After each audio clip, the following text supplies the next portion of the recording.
progress and prosperity for all. Earlier this year, we visited Dakar in Senegal at the invitation of UPF to attend the Africa Summit.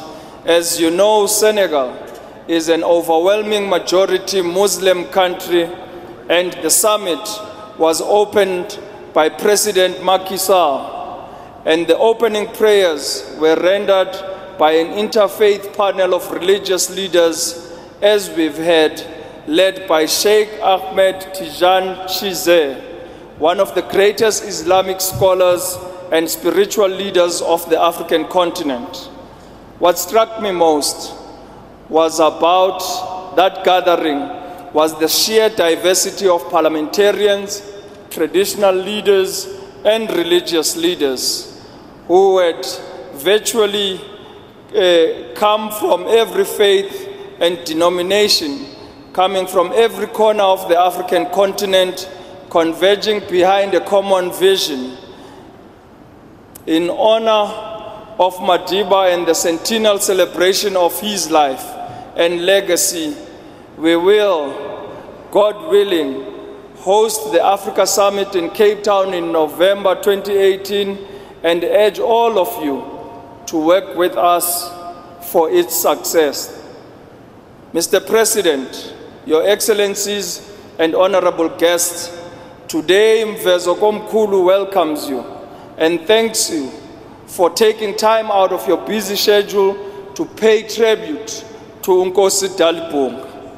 As I extend a word of welcome, I want to take a moment to explain to you why this gathering is so important, and I dare say as important as if Madiba were here in person. On the day of my coronation, Nkosi Dilizitaba was in attendance. I was coronated as the chief of Mvezo.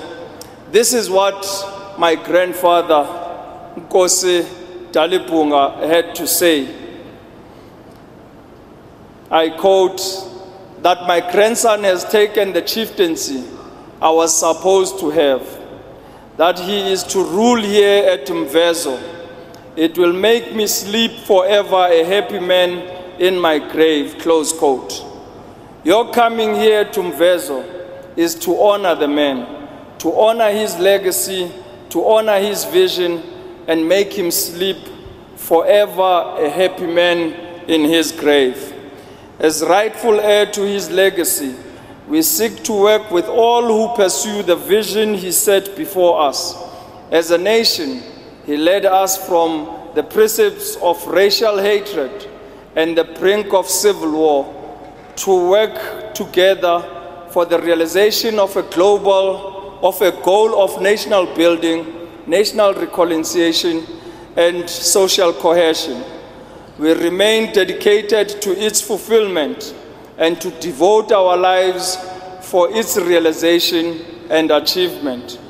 For President Mandela reminded us that only, I quote, when a man has done what he considered to be his duty to his people and his country, he can rest in peace, close quote.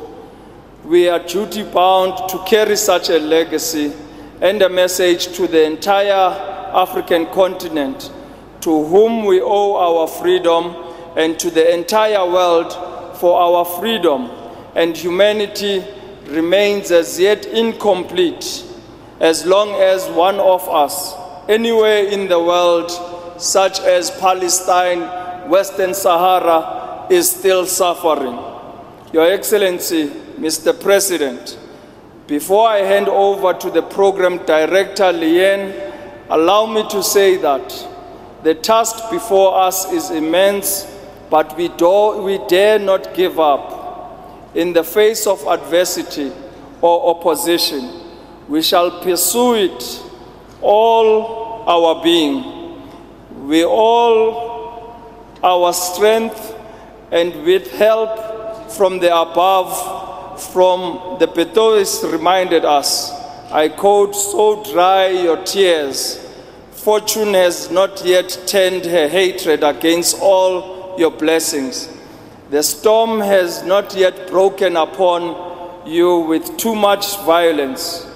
Your anchors are holding firm, and they permit you both comfort in the present and hope in the future.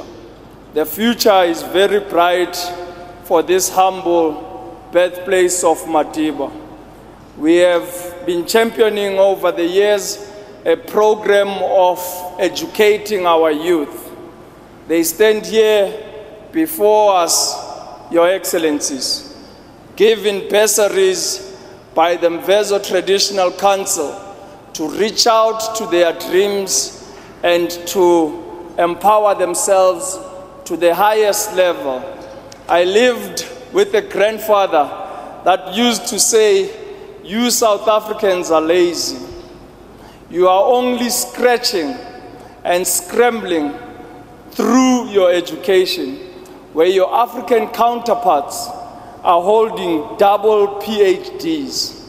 I therefore, Your President, present these youth that are studying.